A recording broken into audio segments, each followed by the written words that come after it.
ظاہری معاملات میں، فقہی معاملات میں بحثیں ہو رہی ہیں، مفصل بحثیں ہو رہی ہیں، اور کفر کے فتوے لگ رہے ہیں، تم نے اگر یہ کر دیا تو یہ ہو گیا، اور سموچے اونٹ نگل رہے ہو، حرام کاموں میں تم ملوث ہو، سود تم لے رہے ہو۔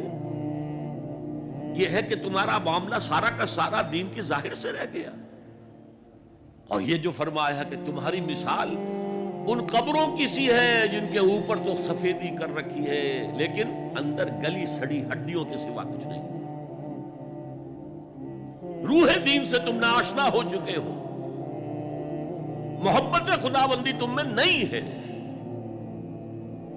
لیکن ظاہر پرستی ہے، مظاہر پرستی ہے، ریچولزم ہے، تمہارا دین یہ بن کر رہ گیا۔ آج ہمارے ہاں بھی صورتحال مختلف نہیں ہے، میں عرض کر چکا ہوں۔ سب سے بڑا طبقہ ہمارے ہاں ظاہر بات ہے کہ جو ہمارے علماء کے زیر اثر ہے، اور وہ فقہاء ہیں۔ فقیہ کا کام ہی ہے کہ وہ ظاہر سے بحث کرے، باطن سے تو بحث نہیں کر سکتا۔